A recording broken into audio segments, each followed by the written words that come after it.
Joining us now in the studio, Senator Jeremy England. Thanks for joining us today, Senator. Appreciate you coming in. Gerard, I'm glad to be here. So we heard this morning that the lieutenant governor is tested positive, and I guess he'll isolate, quarantine, etc. And Representative Becky Curry was just on saying that now you guys have the option, I guess, of being present in person or joining virtually.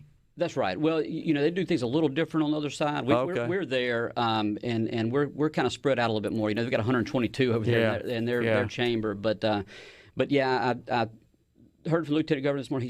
He's doing great. Not asymptomatic, I guess, but just quarantined to be on the safe side. We got a few others coming down with it, and we're just going to have to fight through this wave apparently and keep rolling. Yeah, sounds like it. All right, so we've talked a lot on the program with the speaker yesterday.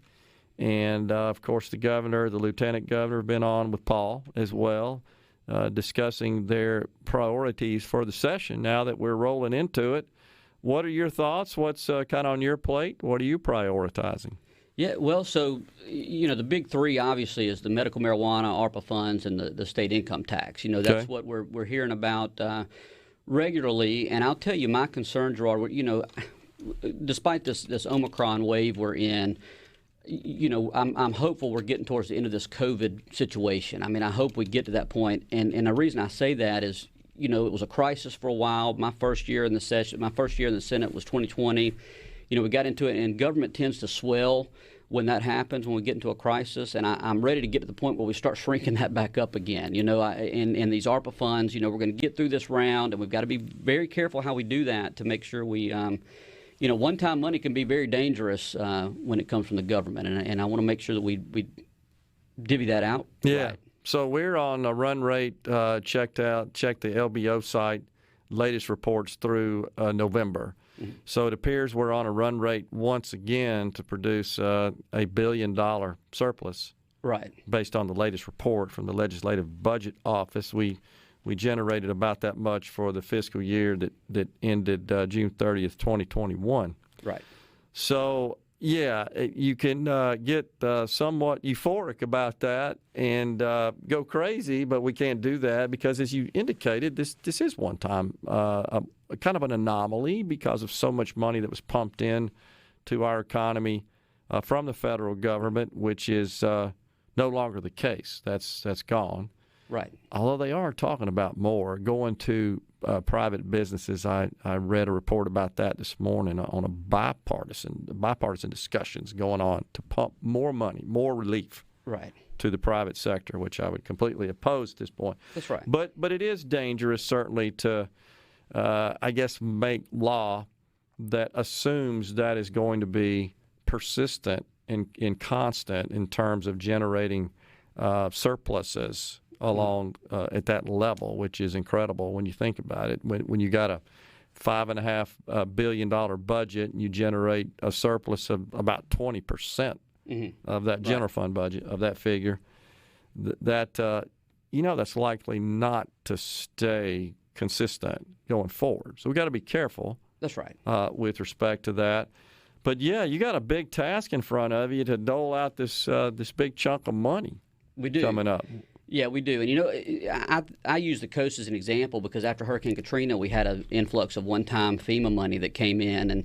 And we're seeing a lot of communities that took that money and built facilities that now they're 10, 15 years old at this point, and they're having to do the upkeep on those. And so that's where that one-time money can end up hurting you down the road. Now they're looking at, how can we replace the HVAC systems in these buildings or the roofs on these buildings that we built and have to keep up. And that's on the taxpayer dime now because that one-time money is not there. So that's where we need to make sure we're doing that. And, one of the big things that's going to take place is we're going to see money go to water and sewer infrastructure, which I think is needed. But we also need to make sure these communities are collecting their fees because if they're not, that's going to end up down the road. They're going to have a system right back where we're at. I mean, if we can fix something, we need to fix it.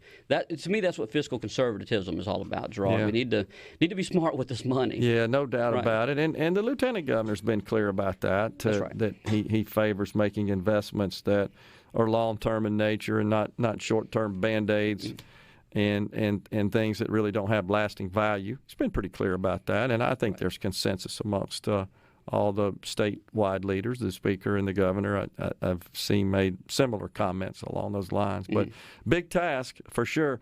All right, so got to ask you about your thoughts about the status of this medical marijuana thing. That's just front and center across the state right now. Yesterday the speaker said it's up to the Senate at this point. They're not going to initiate and drop any new legislation. Going to let something come out of the Senate. What are you hearing there? Yeah, so I have heard a few things about medical marijuana. I'm sure it's buzzing around the Capitol a little bit. Yeah, look, my thoughts on that are that it's in the legislative process, and that's right where it needs to be. We're debating the issues, and we're legislating. We're listening to our constituents. We're listening to experts. We had hearings on this on the Senate side, and Kevin Blackwell on our side and Lee Yancey on the House. I know they get mentioned every time this gets brought up, but they've done a lot of work on this, and we've got a good starting point on this bill. But there's going to be negotiations with the governor's office, for example. We want to get a medical marijuana program rolled out because that's what the people want. But I will say I'm in the camp that agrees that we need to be careful how we do this, because it's a lot easier to unroll something as we get into it than it is if we just laid it all out and realize we've made a mistake and try to roll it back in. Yeah. And I think that's what we're doing. I think the people will be happy once we get this rolled out. And it's going to look. It's a beneficial program. I've learned. I didn't campaign on this at all. I didn't know anything about medical marijuana until I, sat down in that seat in the Senate chamber and started hearing about it and listening to the hearings. But it's going to come. It's not going to happen this week because I think the COVID has set us back a little bit again. But it's going to happen. It's one of our priorities out of the Senate to get done in the first couple of weeks. Okay. Well, I'm glad to hear that, because I've been trying to find out sort of what the time frame is, if there is one, and if there's a schedule. But I'm with you.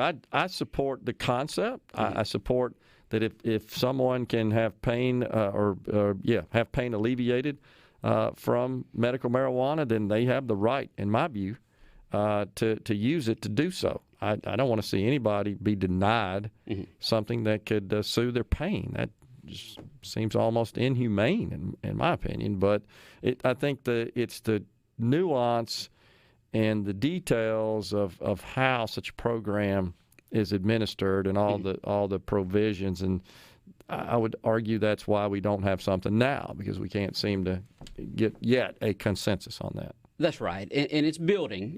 We're getting there. And look, when I say we're debating things, it seems like little small details, very important details, but they're details that we're debating. And look, in every bill, and this is my third session now, I've learned to build negotiating room into your bills, and I'm sure that's the case here. So we're going to see negotiations take place. There's going to be some movement, and I look, it's a priority for us. The people spoke in Mississippi, and we're going to get a program out. And like you said, if it can help folks here in Mississippi, what are we doing to hold it off of them? Yeah, I'm with you. I agree. All right, so tax reform.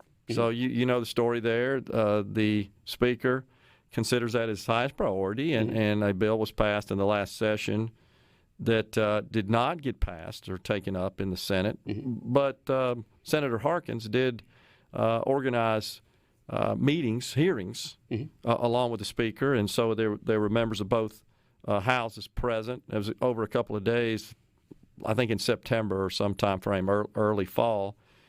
Where does that stand now for what you're hearing? Yeah, look, it's still a work in progress. And like you mentioned, Senator Harkins did a ton of work on this. Last year it kind of hit us quickly towards the end of the calendar before we took on the House bills and sent ours over to them. And there was still a lot of work done. And I know when I sat here last year talking with you, I mentioned this is probably a multi-year process, because we don't want to end up in a situation where we cut and then have to raise later. So our revenue gets so far out of whack that we're in a situation like Kansas ended up in, or one of these other states. But look, I would love to cut the state income tax. I would love to cut taxes in general, but I don't want to do it in a way, and I think a lot of people will agree with me, at least on our side of the building, that we don't want to do it in a way that's going to toss that tax burden over to our manufacturers or our job creators, because they're the ones that are attracting people here in Mississippi. And if brain drain is the issue we're trying to address, I wanted to pass on this to you. We got to go here, but Thomas in Greenwood, he has deep respect for you because of a bill I believe you filed to implement a recall process. Is that right? That's right. Thomas has been active on social media and has let me know, and I appreciate him giving me the shout out. And I will be dropping that bill this year. That sounds good. Just wanted to pass it on to you. Senator, appreciate you joining us today. Take care, my friend. Hope your family's well. They are. Everybody's good? They are, Gerard. I'm sure we'll probably see you down there at the Capitol, and it should be an exciting session. That's right. Great to be here, and I appreciate you having me. And looking forward to baseball season coming up here before we know it. Absolutely. Take care. We'll be right back on Midday.